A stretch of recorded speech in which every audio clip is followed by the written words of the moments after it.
Paz, queridos, hoje mais um vídeo e nós vamos tratar de um assunto extremamente importante nesta semana que nós iremos viver, que é a comemoração da Páscoa.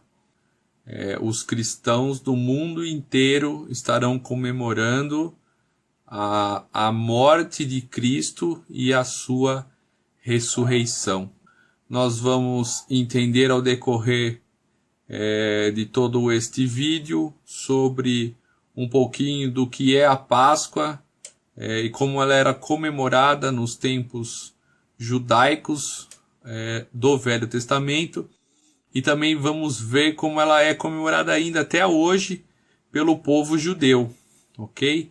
E também vamos ver um pouquinho a respeito de alguns componentes que fazem parte da celebração da Páscoa, além de, obviamente, saber como a Páscoa se transformou e como ela passou a ser comemorada após o advento da vinda de Jesus Cristo e da sua morte na cruz, quando ele se entregou por nós e se fez do Cordeiro, o último Cordeiro que veio para livrar o mundo do pecado.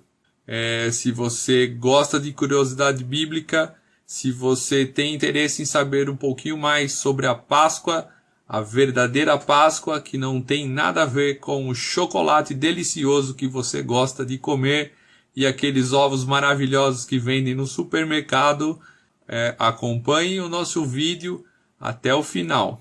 Roda a vinheta.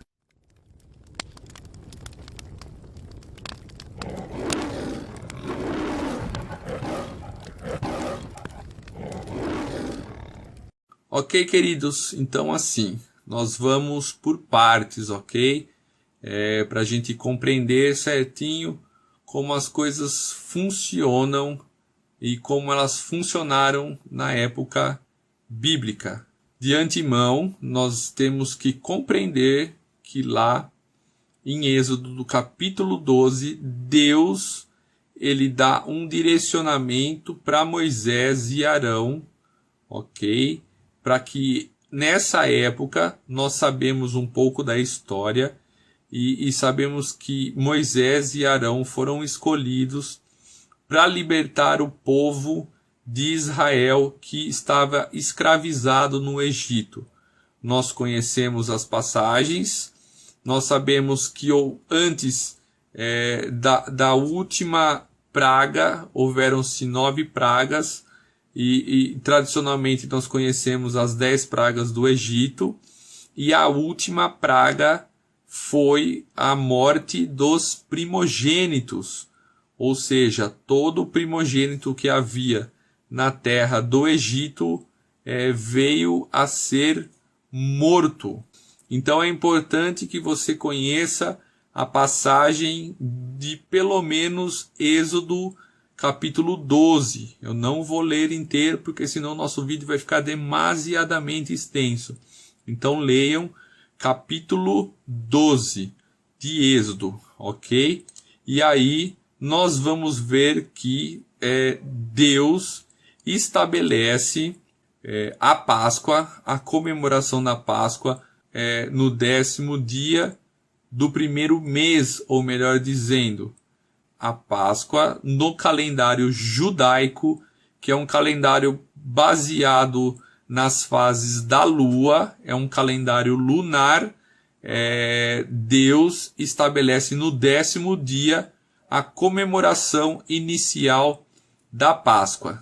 Nós vemos que o primeiro mês do calendário judaico é o mês de Nissan. Nissan, que é um derivado da palavra babilônica e significa tradicionalmente os primeiros frutos. E em hebraico, o nome para o mês de Nissan correspondente é a palavra Abib, ou seja, na Torá está escrito a palavra Abib, que corresponde ao primeiro mês que se inicia o calendário é o calendário religioso. É o calendário religioso que se inicia no mês de Abib, que é o mesmo que Nissan. Ao 10º dia se inicia a Páscoa. Veja que legal como nós temos uma grande diferença entre o calendário lunar e o calendário gregoriano, no qual nós seguimos atualmente no nosso dia a dia. Se nós fôssemos comemorar a Páscoa no dia correto, instruído na Bíblia por Deus, como os judeus ainda fazem até os dias de hoje, a nossa Páscoa seria comemorada na terça-feira deste mês de abril, ou seja, dia 11. Dia 11 de abril é o dia correto para ser comemorado a Páscoa de acordo com o calendário lunar judaico do ano de 2017. Então a Páscoa se iniciaria no dia 11 e terminaria no dia 18. Por quê? Porque Deus institui 7 dias de comemoração. São 7 dias que o povo deve comemorar de acordo com o relato de Êxodo capítulo 12. Ok? Entenderam até aí? Estão entendendo, né, galera? Então presta bem atenção para vocês não perderem a linha de raciocínio, ok? Então é o seguinte, o que Deus determina para a comemoração da Páscoa, ok?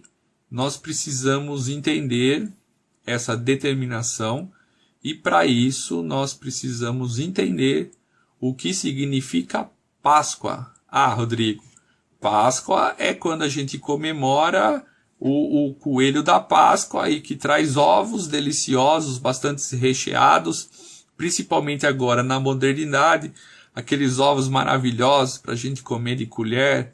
Oh, Jesus, a gente engorda só de pensar, né?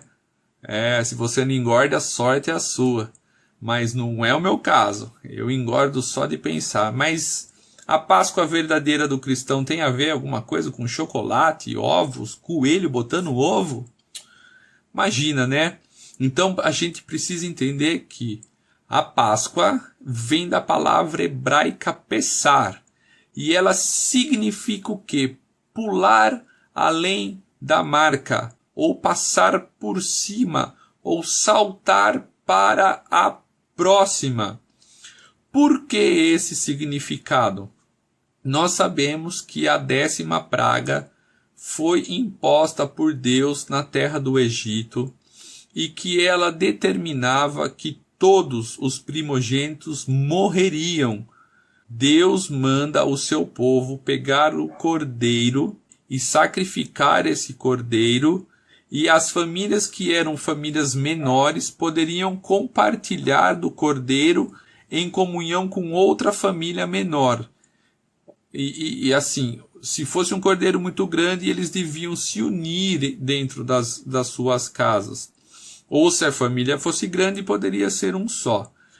Haveria todo um ritual de sacrifício e o sangue desse cordeiro deveria ser aspergido no umbral das portas, ok? Então todo aquele que pertencia à tribo de Israel, à nação israelense, eles sacrificariam esse cordeiro e aspergiriam o sangue nos umbrais das portas, marcando-as. É uma forma das pessoas, se alguém passasse, com certeza perguntaria, nossa, por que esse sangue está marcado nas portas dessas casas? A Páscoa, a gente sabe que o anjo da morte acabou passando pelo povo, pela nação egípcia, matando todos os primogênitos, inclusive o primogênito de Faraó. E quando esse anjo da morte chegava até a porta da casa, imagine dessa forma, ele olhava para o umbral, via a marca do sangue do cordeiro e fazia o quê? Ele saltava para a próxima casa. Ou ele fazia o quê? Ele pulava além da marca que tinha no umbral da casa, pulando para a próxima, e se ele encontrasse também um umbral marcado com sangue, ele saltava, ele pulava novamente. Como a nação israelense, o povo de Israel morava dentro do reinado egípcio, existiam também as casas dos egípcios que não estavam marcadas, porque eles não conheciam essa determinação de Deus. Então o anjo da morte adentrava essa casa e o primogênito era morto. Entender o significado da palavra Pessar, que traduzida significa Páscoa nos dias de hoje, e ela tem como conotação o saltar para a próxima, pular além da marca. Importante você conhecer e você praticar a leitura do capítulo 12 de Êxodo, onde Deus determina e dá as formas corretas para se fazer todo esse ritual, vamos se dizer assim, do sacrifício do animal e de como seria esta comemoração que o povo de Israel deveria fazer. Ok? Então a gente vai ver que uma forma dos judeus tradicionais, dos judeus da época, de praticamente a gente pode se entender que também o povo de Israel naquela época comemorava mais ou menos dessa forma, como os judeus tradicionais hoje também comemoram. E nós vamos ver como é esse ritual da comemoração da Páscoa seguindo os moldes do Velho Testamento, ok? Então, assim, são maneiras que são praticadas a Páscoa, a comemoração, de acordo com o Velho Testamento. Olha que legal. Importante, como eu disse, já conhecer a passagem do capítulo 12 de Êxodo, e nós temos que entender que a comemoração da Páscoa praticamente uma das comemorações mais importantes que existem para o povo judeu, ok? E para a gente, hoje em dia também cristãos, se tornou uma das comemorações mais importantes, porém hoje nós temos um outro entendimento do que os judeus tradicionais têm. Então nós vamos ver que eles comemoram através do Seder, ou seja, da ordem, é uma palavra hebraica, Seder, que traduzida significa ordem, o que esse Seder de Pessar, como é considerado, a ordem da Páscoa ou a ordem do saltar para a próxima, tem todo um ritual a ser seguido. A primeira coisa extremamente importante para o povo judeu, de acordo com a tradição do Velho Testamento, é que todo o fermento tem que ser removido de dentro do lar, ok? Então, antes do início da Páscoa, todo o hametz, fermento, que é um símbolo, o fermento é um símbolo do pecado. Você pode ler lá praticamente em 1 Coríntios capítulo 5, versículos 6 a 8. Ele deve ser retirado dentro do lar judeu. A casa deve ser limpa de cima a baixo. É feita uma varredura minuciosa, ok? Para que nada de fermento fique dentro de um lar. Os utensílios tradicionais que eles usam para essa limpeza é uma pena, uma colher de madeira e um saco. E através com esses utensílios se faz a busca dentro de toda a casa, ok? É legal que Paulo ele faz uma referência muito boa, e ele diz assim, ó, pelo que façamos festa, não com o fermento velho, nem com o fermento da maldade e da malícia, mas com os asmos da sinceridade e da verdade. 1 Coríntios 5:8. É extremamente proibido o uso do fermento, e não só o uso, é proibido que o fermento esteja dentro do lar judeu. O segundo ritual é a lavagem das mãos, tão tradicional pelos judeus, né? Então, assim, uma vez que todo o fermento é removido, a família se senta ao redor da mesa e cerimonialmente lava as mãos com uma bacia e uma toalha. É interessante que Jesus também participou dessa tradição, quando ele não só lavou as mãos, mas também acabou lavando os pés dos seus discípulos, dando uma grande lição de humildade. E você pode conferir lá em João, no capítulo 13. Então, o segundo ritual é a lavagem das mãos e a purificação do corpo físico. Depois da lavagem das mãos, nós temos o acendimento das velas. Geralmente, depois que a casa está toda limpa, depois que o físico do ser humano está limpo também através da lavagem, tá? A mulher, é responsabilidade da mulher, ela profere uma bênção e acende as velas da Páscoa. E é interessante que esse significado, ele tem um significado que a mulher é quem traz a luz para dentro do lar. E foi através da mulher que deu-se a luz e a vinda do Messias, né? Embora eles ainda não acreditem na vinda de Jesus Cristo como o Messias que eles tanto aguardam, nós sabemos que esta luz foi a que trouxe o nosso grande Salvador. Amém? Diante do acendimento das velas, a família unida, o próximo passo é o Haggadah, que significa relatar e contar. É de responsabilidade do pai, que é o sacerdote do lar, de contar a história da Páscoa para a sua família, ou principalmente para os seus filhos.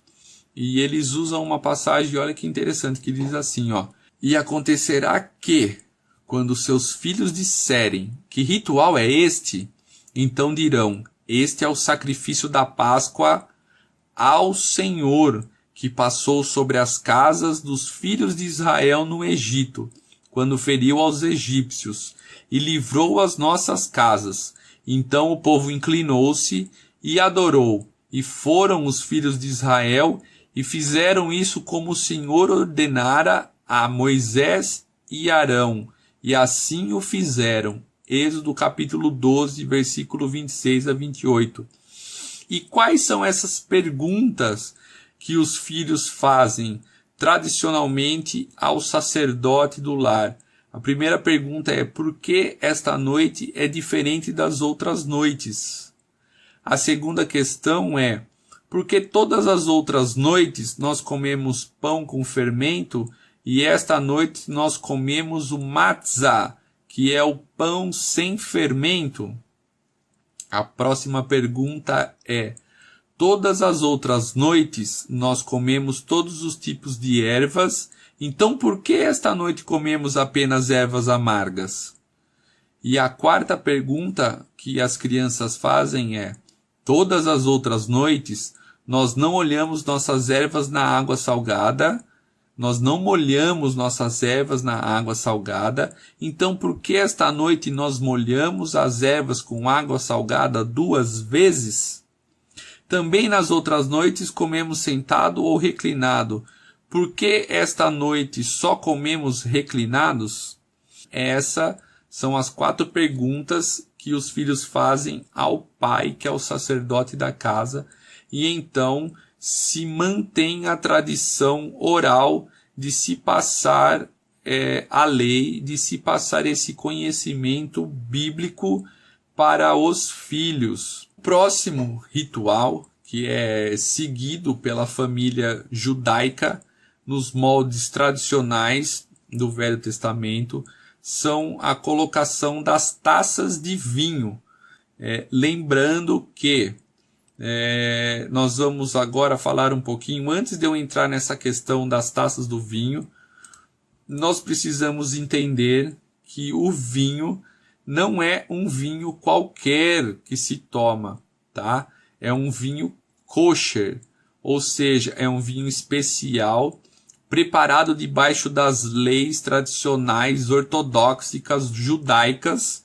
Oh, que palavra difícil, né? Mas sim, ela tem todo um ritual de preparação apropriado para a preparação deste vinho. Então, assim, só por questão de curiosidade, para você não ficar achando que esse vinho é um vinho tradicional que se compra em qualquer supermercado ou se faz com qualquer uva de qualquer forma, eu vou dar um apanhado bem generalizado sobre a questão do vinho. A palavra kosher significa apropriado e esse vinho ele segue as leis dietéticas judaicas, que é o kashrut. Entenderam? O vinho kosher começa no vinhedo com a orlá, ou seja, a proibição de usar os frutos nos primeiros 3 anos de plantio. Os 3 primeiros anos de fruto da vinha são descartados. Apenas a partir do 4º ano é que se pode colher e prensar as uvas. É o que também acontece num vinhedo novo, administrado por não-judeus, que só começa a produzir mesmo a partir do 4º ano do primeiro plantio. Ok? Então, a partir do 4º ano somente que pode-se utilizar as uvas para prensar o vinho. Olha que interessante e quão dificultoso é a fabricação de um vinho kosher. No momento em que as uvas são prensadas, até o engarrafamento, essas leis proíbem também que o vinho seja tocado. E em certos casos, até mesmo visto, não pode ser visto por um não-judeu ou por algum judeu que não seja religioso.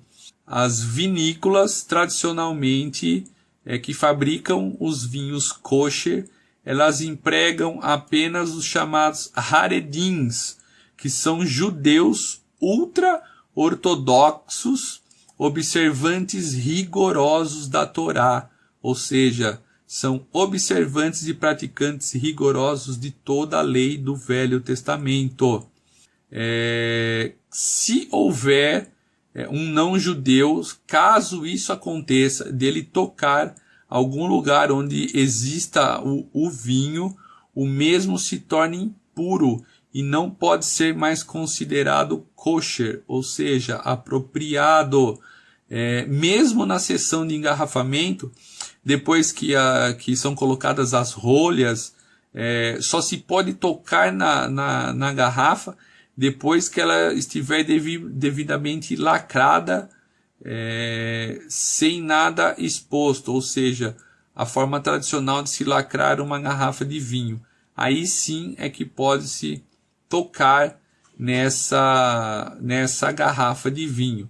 Os componentes também que são utilizados dentro do vinho, além, óbvio, da uva, como levedo, o vinho tradicional de hoje em dia, vai sulfito, ácido tartárico, eles também têm que ser produtos kosher, manipulados e de todas as formas tradicionais que os judeus ortodoxos impõem. É importante ressaltar também que esse vinho, o vinho utilizado na Santa Ceia, existem 2 palavras para determinar o vinho, a palavra vinho na Bíblia, principalmente no Antigo Testamento. Ok? Uma é a palavra yain, que significa um vinho fabricado genericamente por diversos tipos de uva, e ele pode ser fermentado, não fermentado, misturado, tá? É uma palavra que determina um vinho bem genérico, ou seja, ele pode ter misturas, ou seja, ele não é um vinho preparado da forma apropriada, de uma forma kosher, como nós já vimos. E a outra palavra para determinar o vinho no Antigo Testamento é a palavra tirosh, e significa vinho novo, ou seja, um vinho que já é direto do suco da uva, que foi pisado, recém-extraído. Essa palavra tirosh ocorre 38 vezes no Antigo Testamento, e ele se refere à bebida fermentada, mas geralmente todas as suas colocações elas estão vinculadas ao vinho não fermentado da videira, ok? Então assim, a gente tem que entender que muito provavelmente, devido à proibição do fermentado na comemoração da Páscoa, esse vinho ele era um vinho não fermentado, ok? Um vinho tirosh, que era praticamente um suco de uva. Tinha toda uma técnica que os judeus utilizavam para a fabricação do vinho. Você pode pesquisar um pouco melhor, você vai ver que eles armazenavam dentro das cisternas, dentro imerso em água, onde havia uma temperatura ideal nessa água, que mantinha ele mais frio, e assim ele era conservado mais tempo não fermentado, do que se você deixasse ele no dia a dia exposto. Com o calor ele fermentava mais rápido e se tornava uma bebida alcoólica. Então tudo isso que a gente viu, esse contexto geral sobre o vinho, é para voltar lá nos passos do ritual da ceia, ou melhor, da Páscoa judaica, onde se tem a colocação das taças de vinho. A primeira taça de vinho, como nós já vimos, o Seder, a ordem começa com uma bênção recitada na primeira das 4 taças. São colocadas 4 taças e se coloca a primeira e se recita uma bênção que mais ou menos, tá? Não sou bom do hebraico na pronúncia, mas eu vou tentar soletrar para vocês entenderem mais ou menos como que é e o que ela significa. Beleza? É desse jeito mais ou menos. Ela diz assim, Baruch atah Adonai, Eloheinu melech haolam, boré peri hagafen. E significa: bendito és tu, Senhor, nosso Deus, Rei do Universo, que criaste o fruto da vide. Ok? Essa é a primeira taça que é colocada à mesa. A segunda taça de vinho é para nos lembrar das 10 pragas e do sofrimento dos egípcios quando endureceram o coração para Deus. Também assim, o ritual diz que eles derramam uma gota de vinho, que é como se fosse um símbolo da alegria, enquanto se recitam as 10 pragas. Eles relembram as 10 pragas que foram impostas ao povo egípcio na colocação dessa segunda taça de vinho. Ou seja, lembrando que a alegria deles, é interessante que eles colocam uma situação importante, que eles não têm alegria em ver o sofrimento de outro povo. Ou seja, a nação israelense não tem alegria em ver a nação egípcia sendo destruída. E junto com essa segunda taça de vinho, se tem a colocação do pão, tá? É tipo um pão, ele é bem redondo, é praticamente feito só com o trigo.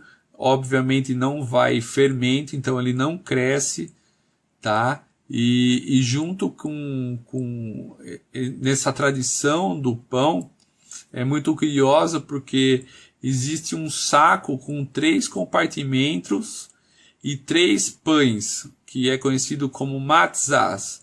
O matzá do meio é retirado, partido, e metade é posta em volta, ou seja, enrolado em um saco. A outra metade é enrolado em um guardanapo de linho e escondido para ser retirado mais tarde, e após a refeição. Quando termina a refeição é que se vai procurar esse pedaço deste pão enrolado num guardanapo de linho. E é legal que esses pães eles representam os patriarcas Abraão, Isaque e Jacó. E o do meio, a matzá do meio, ela é quebrada, tá? E ela representa Isaque, assim como uma figura do Messias, uma figura de Jesus, que também foi oferecido em sacrifício, tá? Então, assim, a do meio, como eu já disse, ela é quebrada em 2 partes, ok? Relembrando essa situação, tanto de Isaque como de Jesus Cristo. Também nós temos o prato do Seder, ou o prato do Seder, que é o prato da ordem, tá? E tem toda uma forma específica de colocação, e dentro desse prato nós temos algumas ervas, ok? E a primeira dela é o carpaz, que é a verdura verde, que tradicionalmente pode ser a salsa, que nós conhecemos do dia de hoje, que é um símbolo de vida. A salsa, ela é mergulhada em água salgada, que simboliza as lágrimas, e é ingerida para nos lembrar de que a vida dos ancestrais foi imersa em lágrimas, ou seja, eles relembram que os antepassados judeus estiveram em lágrimas devido ao seu sofrimento. Nós temos também o betzá, que é o ovo assado também no prato, traz à memória o sacrifício diário no templo, que não pode ser mais oferecido, já que o templo não existe mais, ok?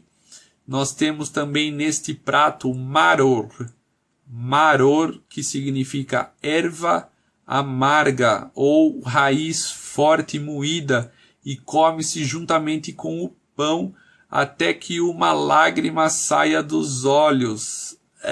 Deve ser horrível, hein? Eu não gosto de erva amarga. Então, para você ter ideia como ela é amarga, que chega a sair lágrimas dos olhos. Ok? Então, assim, isso vem a lembrar todo o amargor da escravidão que o povo sofreu. E nesse prato também nós temos o haroset, deve ser a pronúncia correta, que é uma mistura doce de maçãs e castanhas picadas com mel, canela e um pouco de vinho tinto kosher. Nós temos também um pedaço de perna de cordeiro, ok? A gente sabe que os anjos, a gente sabe que os judeus, ou melhor dizendo, foram poupados pelo anjo da morte, quando o sangue foi derramado, foi aspergido nos umbrais das portas, e isso posteriormente veio trazer essa liberdade. Esse pedaço de cordeiro é para relembrar a parte de que eles foram aspergidos o sangue, e através do derramar do sangue eles foram livres do anjo da morte. Aí tradicionalmente se tem a refeição, tá? E depois da refeição, quando se termina toda a refeição, entre família, se tenha a busca do pedaço de pão que estava lá escondido no guardanapo de linho. E as crianças, principalmente as crianças, são as que mais ficam empolgadas para se achar esse pedaço de pão. E quando as crianças o acham, tradicionalmente a pessoa mais velha da casa, que tem que ser um homem, né? E esse homem pega o pão e o quebra em pedaços e o coloca e o serve a todos os que estão dentro da casa.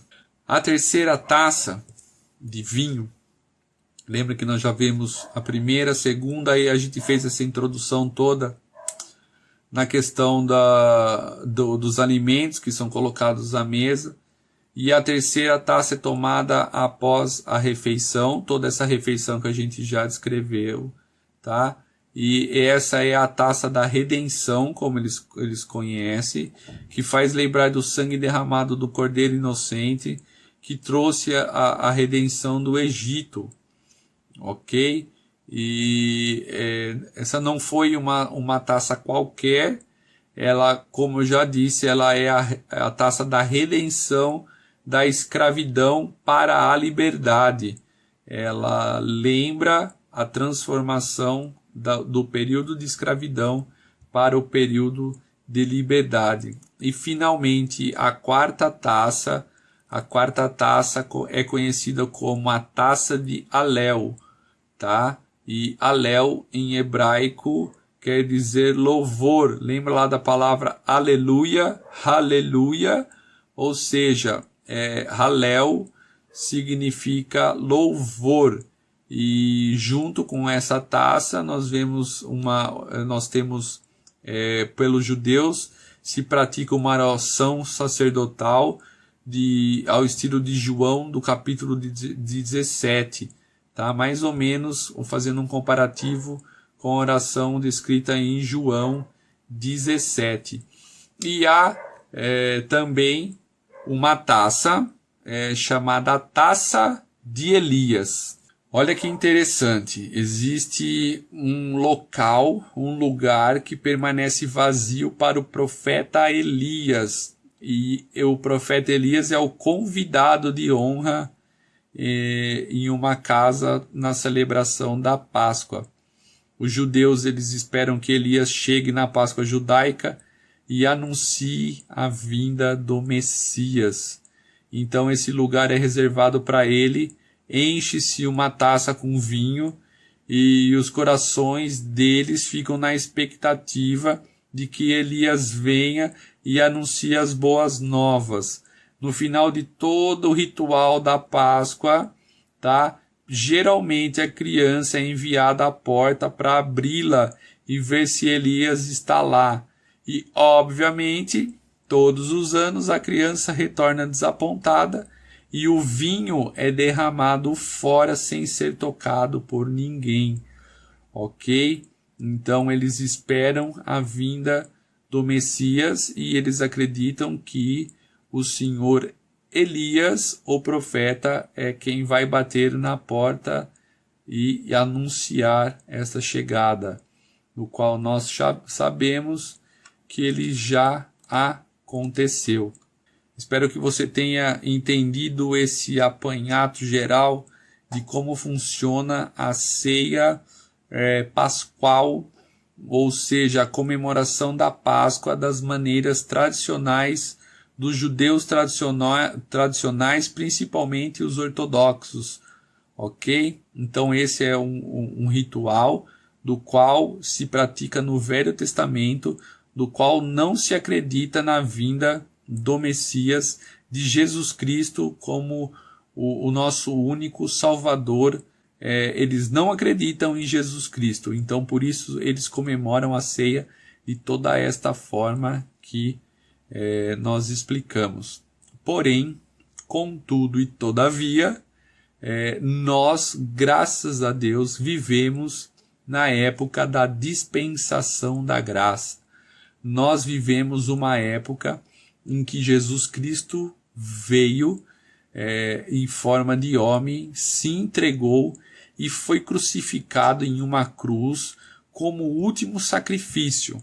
Lembrem que tanto na comemoração da Páscoa era oferecido o cordeiro como sacrifício, assim como também para a remissão dos pecados, que era se oferecido o sacrifício de animais. Então Jesus vem, ele vem para trazer a libertação e para morrer como um cordeiro, o último cordeiro a ser morto. Lembre que a Páscoa também é um significado, tem significado de libertação, de momento de transformação, de viver uma nova vida, um novo começo. E assim também é com Jesus. Jesus vem, se entrega, morre por nós, o Cordeiro que tira o pecado do mundo, e é também um momento de libertação, um momento de renovação, um momento de viver nova vida, de viver novos caminhos. Basta você aceitá-lo, basta você acreditar que ele morreu por você e que quando ele se entregou na cruz, o sangue que foi derramado foi para apagar e remir os teus pecados. Hoje nós vivemos uma Páscoa diferente. Quando Jesus foi para ser morto, era a época de Páscoa. Nós sabemos que Jesus adentrou a Jerusalém na época das comemorações da Páscoa. Por quê? É mera coincidência? Não, não é mera coincidência. Na Páscoa tinha que existir o quê? Tinha que existir o sacrifício do Cordeiro. Então Jesus entra justamente na época da Páscoa. Para quê? Para ele ser sacrificado. Porque ele seria o último Cordeiro a ser sacrificado para que o homem tivesse os seus pecados perdoados. Entenderam? Não existe coincidência. Ele vem trazer a libertação. Junto com os seus discípulos, ele se reúne em uma casa separada e ali naquele momento ele comemora a Páscoa. De que forma? Ele serve apenas o pão e o vinho. E a partir daquele momento nós sabemos que hoje nós comemoramos a nossa Páscoa, relembrando que Jesus morreu por nós na cruz do Calvário, que ele ressuscitou ao terceiro dia, nos trazendo libertação, nos trazendo salvação, nos trazendo remissão dos pecados. E naquele momento, junto com os discípulos, ele diz apenas que nós devemos comer do seu corpo e beber do teu sangue. Diz o versículo na Bíblia assim, que aquele que não come do meu corpo e não bebe do meu sangue não tem parte comigo.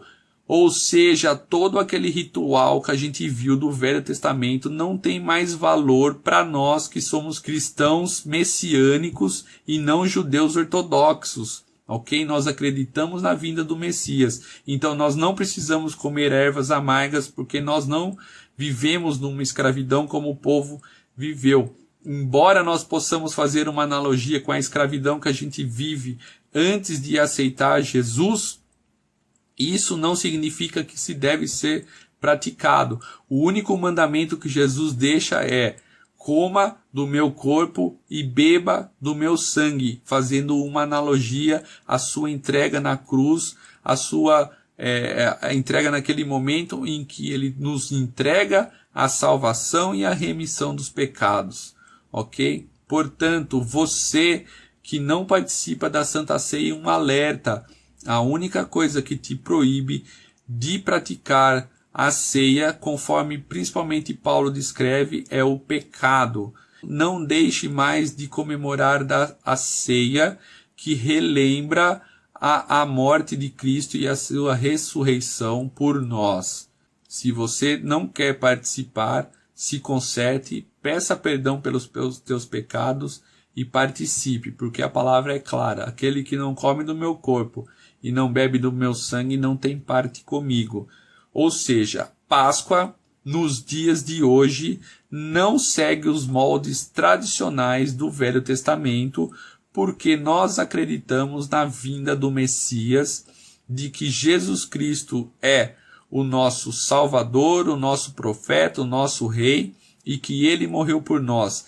Ele foi o último cordeiro a morrer pelos nossos pecados. A Bíblia fala que quando Ele morreu na cruz do Calvário, o véu do templo se rasgou. O véu do templo se rasgou. E a partir daquele momento, todo aquele ritual que existia por ano, dos sacerdotes entrarem no Santo dos Santos, da fita vermelha se transformar em branca quando o bode expiatório era lançado ao deserto e aceito como oferta de expiação dos pecados, naquele momento que Jesus morre, o véu se rasga e tudo isso se cessa. A gente pode conferir até passagens escritas por Flávio Joséfo, que é um historiador, e ele cita justamente essas questões do templo, que a fita nunca mais se tornou branca. Por quê? Porque não tem mais necessidade de se oferecer sangue de animais para a remissão dos pecados, porque Jesus já fez isso por nós. Espero que você tenha compreendido e entendido o significado da Páscoa. Um momento de que a gente vai relembrar a morte de Cristo, a sua entrega na cruz do Calvário, e essa entrega foi para nos remir dos pecados, para nos livrar, para nos purificar e para nos trazer a salvação. Ele morreu por nós, então não há mais necessidade de nós nos sacrificarmos para nós pedirmos perdão do pecado. Não há mais necessidade de nós sacrificarmos animais, não há necessidade de nós comermos ervas amargas ou o pão sem fermento. E principalmente, queridos, entendam uma coisa, muitos cristãos nessa época não comem carne vermelha, porém não existe base bíblica para isso, tá? Se você for ver a Páscoa no Velho Testamento, é justamente o contrário. Deus institui justamente o sacrifício do cordeiro para você comer a carne dele. Então, assim, e no Novo Testamento não tem base bíblica nenhuma. Então você pode ficar tranquilo, você pode comer a sua carne vermelha, você pode comer a sua carne branca, você pode comer o seu peixe, que você não está pecando, ok? A única coisa que Jesus pede é para que você relembre que ele morreu por ti na cruz e que você tome parte do corpo dele e do sangue dele e viva assim, a partir deste momento que você o aceitar, que você o confessar com a tua boca, que só ele é o Senhor e Salvador da tua vida, e a partir do momento que você pedir para ele entrar em você, para ele entrar na sua vida, cuidar da sua vida, a partir desse momento, sim, é que Deus, através do Espírito Santo, vai trabalhar no seu emocional, no seu caráter, nos seus sentimentos, e você vai viver uma renovação. Você vai viver uma verdadeira Páscoa, um verdadeiro momento de libertação. As coisas velhas se passaram e tudo as outras se fez novas, ok? Então, assim, o passado deixa de existir. Jesus vai e ele apaga os teus pecados daquele momento para trás, e você realmente consegue viver uma transformação, um momento novo, um momento de novas coisas, de novos pensares, de novos caminhares. Esse é o verdadeiro significado da Páscoa, do qual eu queria trazer para vocês um entendimento maior de como era comemorada no Velho Testamento, e principalmente ainda pelos judeus até os dias de hoje, que não acreditam na vinda do Messias, na vinda de Jesus Cristo como o Messias. Então eles ainda vivem o Velho Testamento de uma forma meio equivocada também, porque eles não fazem o sacrifício, ou seja, fazem meia boca, vamos dizer assim, o segmento aí das leis tradicionais, porque eles não acreditam em Jesus. Nós, como cristãos, crentes de que Jesus foi o nosso e é o nosso Salvador das nossas vidas, nós cremos que somos livres, que somos libertos, que somos remidos e justificados por Ele. Que Deus te abençoe, que Ele possa te trazer um conforto e principalmente para você que viveu aí preso às tradições, às religiões do passado, achando que você vai pecar na sexta-feira santa, no domingo e toda essa coisa aí, queridos, fique em paz, porque pecado se comete a qualquer momento, na mente ou em qualquer outra situação. Se você comer a carne vermelha, isso não vai te condenar ao lago do fogo do enxofre, ok? Então, creia em Jesus, creia que Ele foi o Cordeiro que se sacrificou por nós verdadeiramente e que Ele é o nosso Salvador e que Ele é quem pode nos transformar e nos fazer viver uma nova vida, livre do passado, de toda a escravidão de qual nós vivíamos antes de conhecê-lo. Que Deus abençoe. Se você gostou, deixe seu like e compartilha essa semana aí com os teus amigos, com aqueles que você conhece, para que eles possam ter um pouquinho mais de entendimento sobre o verdadeiro significado da Páscoa. E esquece esse negócio aí de chocolate, esquece esse negócio de coelho da Páscoa, e se você for esperto, você vai lá e compra um quilo de chocolate lá por R$30, ao invés de comprar aquele ovinho de 80 reais que vem 150 gramas só. Tem que ser inteligente nessas horas, hein? Deus abençoe e até a próxima.